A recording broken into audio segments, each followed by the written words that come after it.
Dean came for Off the Lips all the way from Cape Town. Just kidding. He's Dean and his twin sister Paige own a lifestyle brand called Mahina in Cape Town, and there's three reasons that is very exciting for us. Is because one, it's a ocean-related lifestyle brand, very much birthed out of the love of the ocean, which is something that we very much as the Green Room can relate with. Two, it's sustainable, which is also something that we love and love to support. And three, there was a third one, which is my mind. Nice. It's local. It's South African. Nice. Which is also just, it's always special to come across businesses that are local and that we can support in any way. So, Dean, thanks for being with us today. Cool. Thanks for sharing your journey with us. And as per usual, afterwards we'll have a couple of questions. So you can hold it till then, or up to Dean and ask him screen. Cool. Yeah. Thank you, Dean. Okay, hi guys, I'm Dean.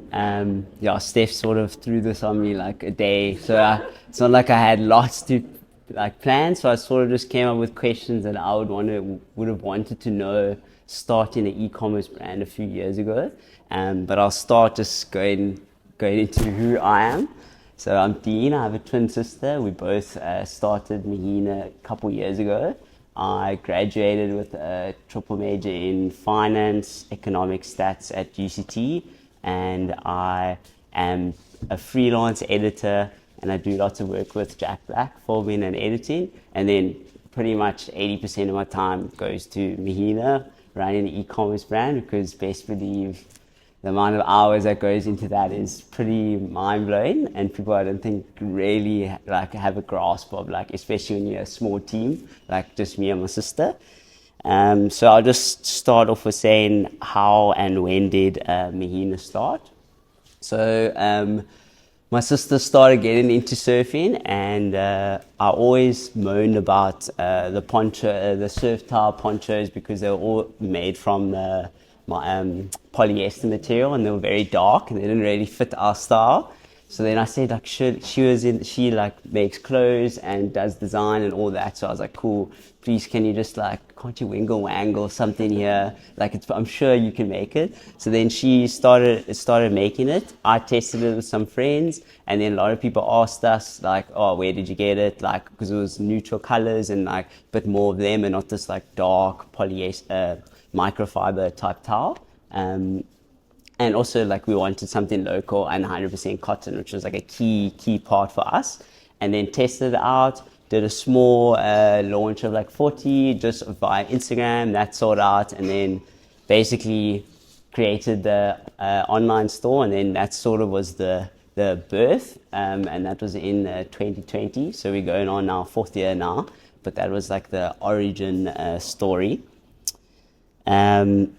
Going into what it's really like running a small business in South Africa. So I get a lot of my information overseas, a lot from America, because they're sort of at the forefront in Europe. But it is very different being in South Africa, where I don't think a lot of other countries understand the plethora of things that go on in South Africa in terms of race, culture, inclusivity.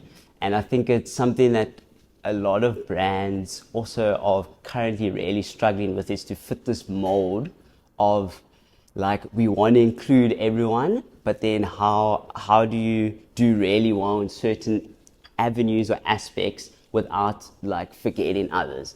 And I think it is very difficult, and I think it's I don't think any brand in South Africa has the answer, because we have so much going on.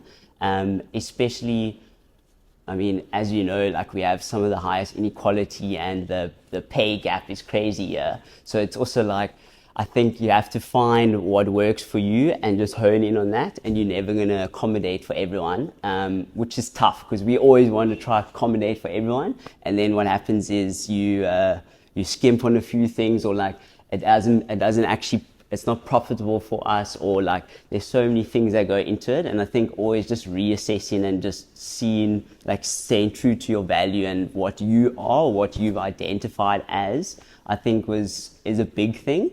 But also something like you're always constantly learning, growing, and just taking day by day. If you wanted to start an e-commerce business, where would you start?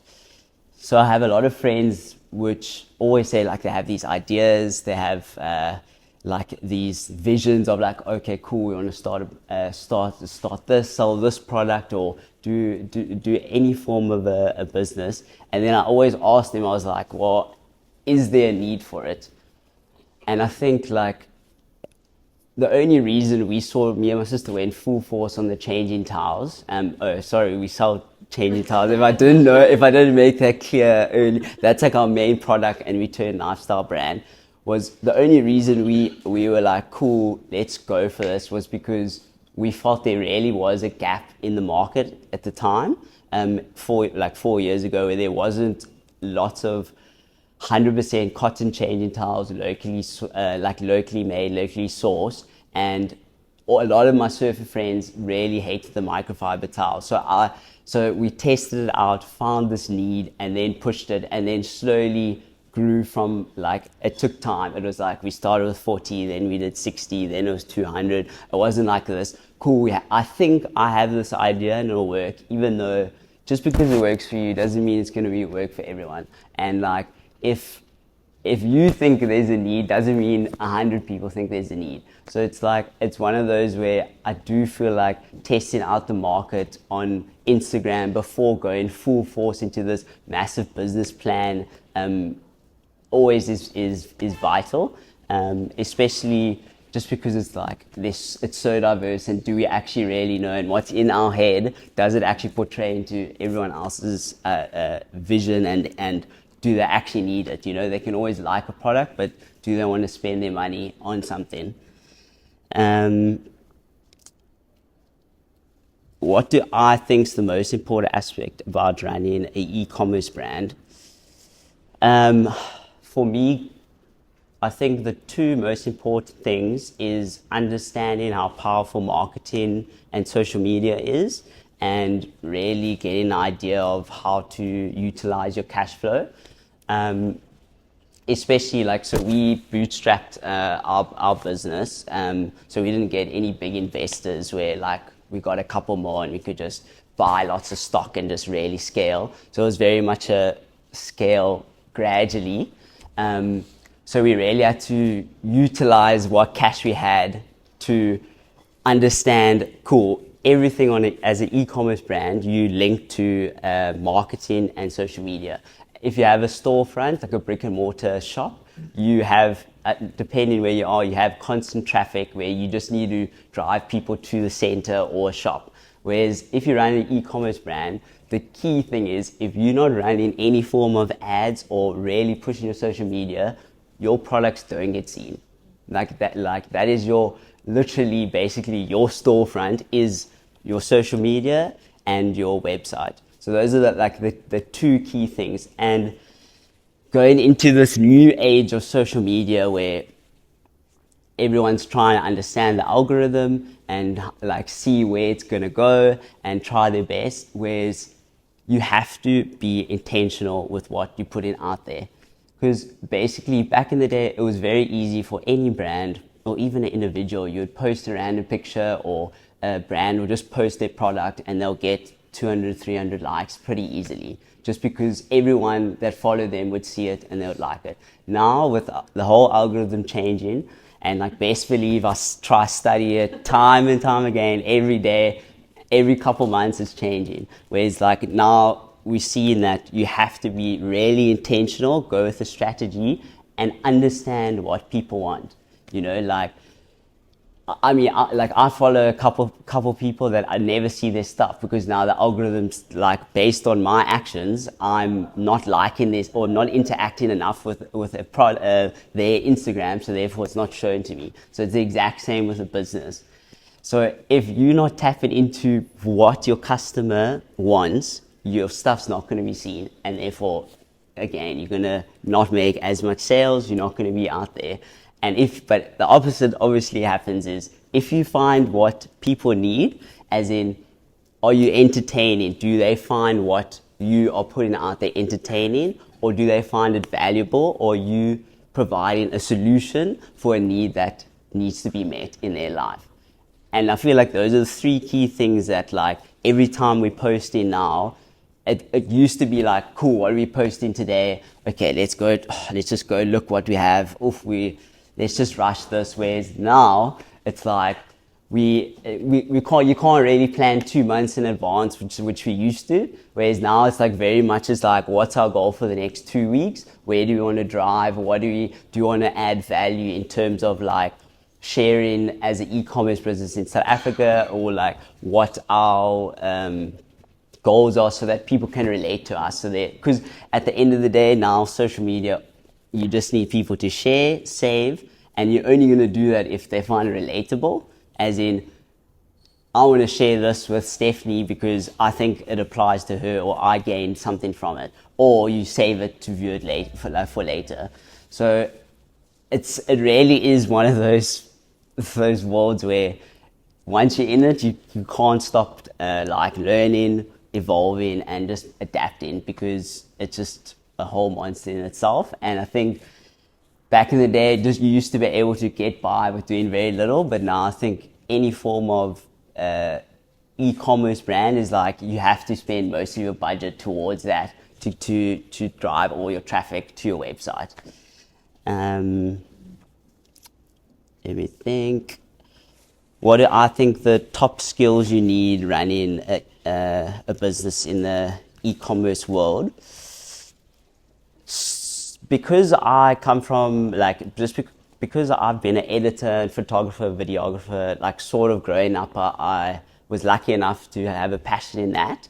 It really did help starting out an e-commerce brand, because you have to shoot all your products, you have to design a website, and best believe, because we bootstrapped it, we don't have just cash lying around to hire web developers, hire every new product we come out, you have to drop 50 grand to photographers, editors. Like, there's so many people that if you can learn those basic traits, you can take them out of the picture, which saves so much. Because right now it's like, when I'm editing Dean with a brand, the amount of times there's 10 approvals that need to happen, and best believe they'll only answer 8 to 5. But if it's you and your business partner, or just you, and you have any form of graphic design idea, or even just did one little course or learned on YouTube, because there's so much assets online now, you can work till whatever time, because best believe, if you're doing a business, it becomes your whole life. And you don't stop thinking about it constantly. Every avenue looking at, where can I take advantage of this and that. And that's where I think having that basic skill in photography, design, any in that realm, you can do so much and save so much money, especially because there's so many assets now online. To build a website's really easy if you just have a good understanding of what looks aesthetic for people. So I think that's the key thing in terms of top skill. And then definitely close second is like just having any form of like business idea, like just basic, like do at least a short-term course. Luckily I came from study business, so I did have an idea, but just understanding that like your cash flow is critical, because there's lots of times where stuff goes wrong and there goes all your money, then you can't run ads, and then you're stuck, and then you're an e-commerce brand with all the stock and you can't even put it out there. Okay, what are the realities of the costs that go into an e-commerce brand? So I would say that just going off from the start, so you've got you've got your website fees, hosting. So we were Shopify, so you pay a once a month fee, and then every percentage of sales they take a small percentage, and then that goes to them. Plus, you have a card payment facility, so with Visa and Zappa and those type of payments. Then you also pay another fee. So, and if customers pay the credit card, best believe you pay more. You know, so that's just on the base front. Then obviously we've got all our production costs, paying our seamstresses, getting our product, just getting our base product out, all those costs. And then there's lots of unforeseen costs. So now I'll give you an example. So when we've got a stand set up here at the JB Classic, when we got there, we realized our like, what's it called, like a shed was looking pretty bland.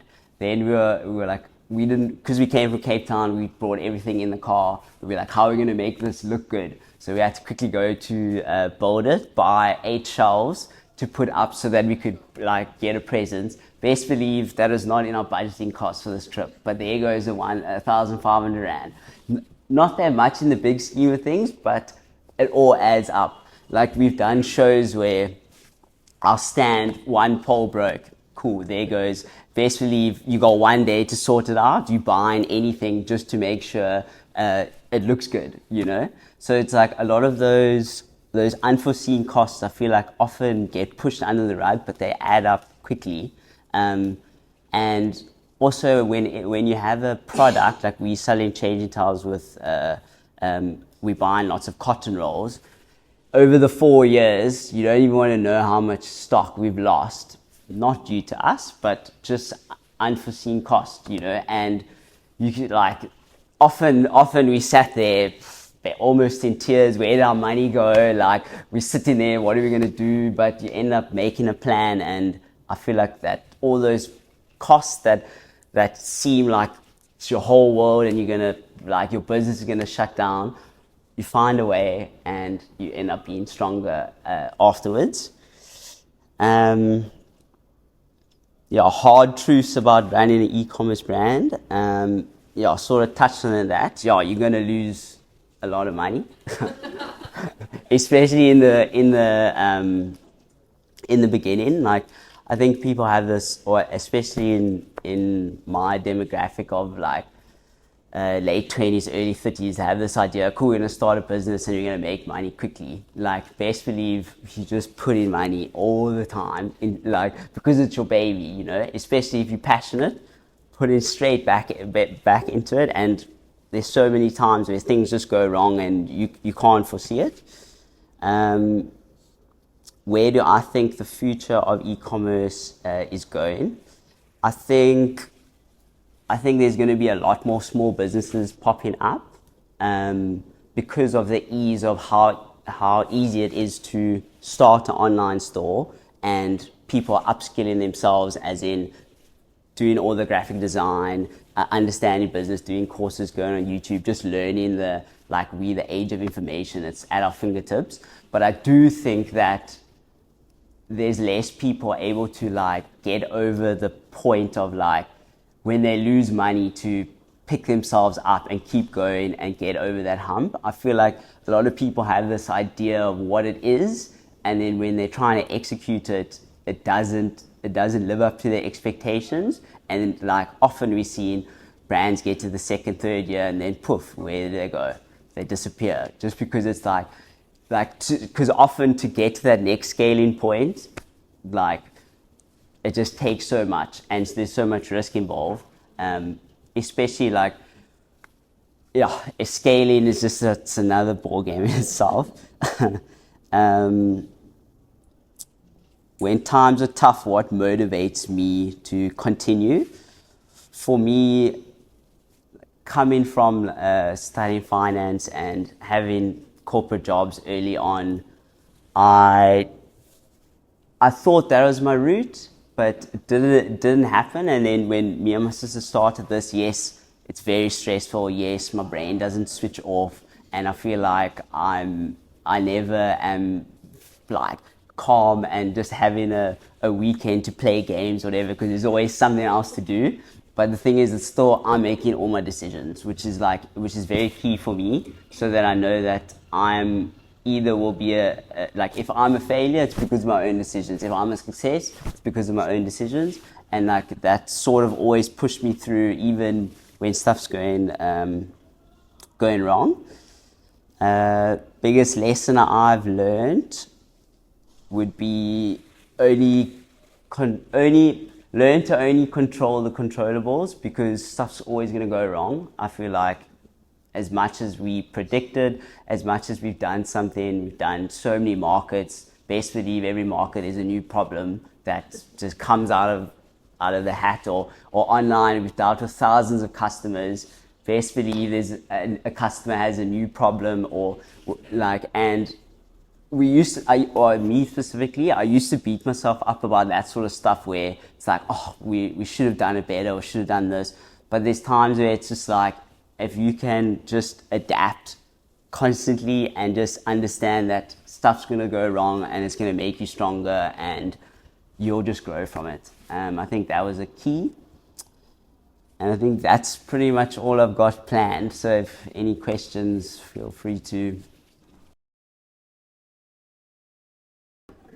Yeah, so my sister does all the product development, but it's a constant issue that any e-commerce brand will have. You always got to allow for those margins of, like, we give it to like 15-20% returns for sizes, but I mean, in the tiles, we just try our best to dumb it down as much as possible. Like, even the most simple things, we have to even simplify it further to try just relay all the information we can have about fitting sizes, what's our idea of what we think should fit this mold, or but there's always, like, every e-commerce site, and I've got friends that are running huge stores, and they say, like, look, you have to have, just keep the margin. If you keep in those margins of, like, you have that whatever number, 15% returns for sizes, it's okay, because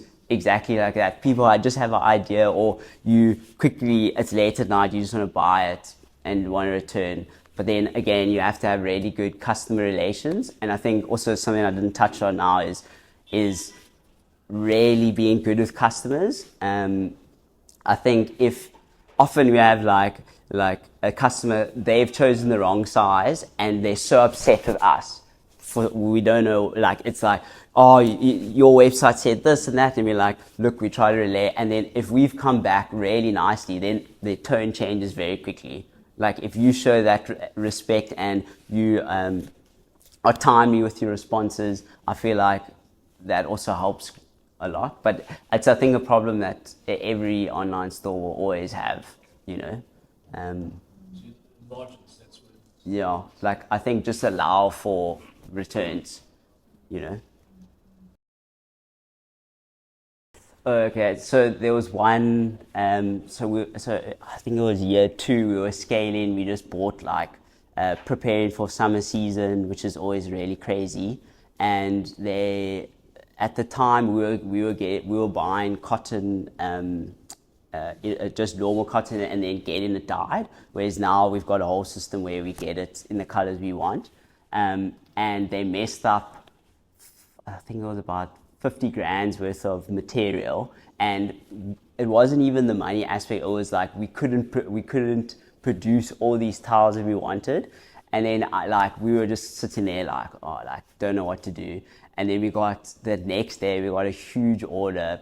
Someone ordered 10 tiles, and we just like that, like that one moment of, like, if someone loves a product, and because the only reason they bought 10 was because they bought the product, loved it, sent us a mail, said, we love it so much, we just bought for our whole family for Christmas.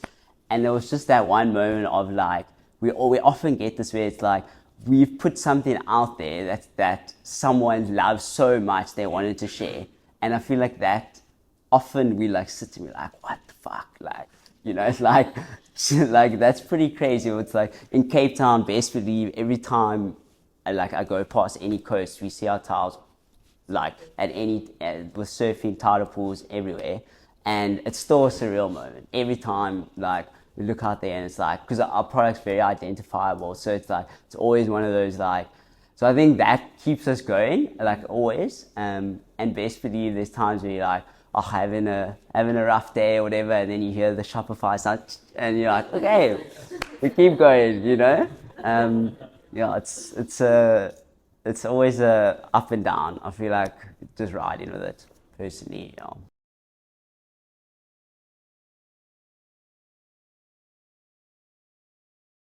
I mean, we still get it to this day because obviously the customer always knows better, you know? So they always know better than you, even though we've tried and tested for years. It's interesting like how we've grown in success, how our friends and other customers now speak to us differently.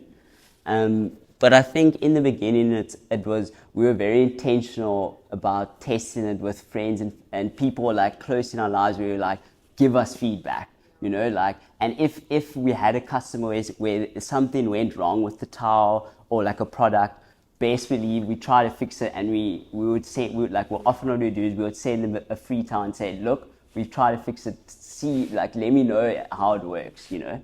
Like, there's so many people. I'll give you an example, is like, so a lot of people want a zip down on the changing towel, and for us, like, the amount of people that have said they're so stoked that it doesn't have a zip versus the like 1 out of 100 that says they want a zip, you know, like, you're never going to please everyone. So I think we've like with nuance, but we've kept with what we believe works, and we've sort of tried to run with that. But again, nothing's rigid. We're never going to be rigid. Being rigid is what kills brands. You have to be adaptable. So if something changes, you know, like if something like we find a better solution, we're happy to change, you know.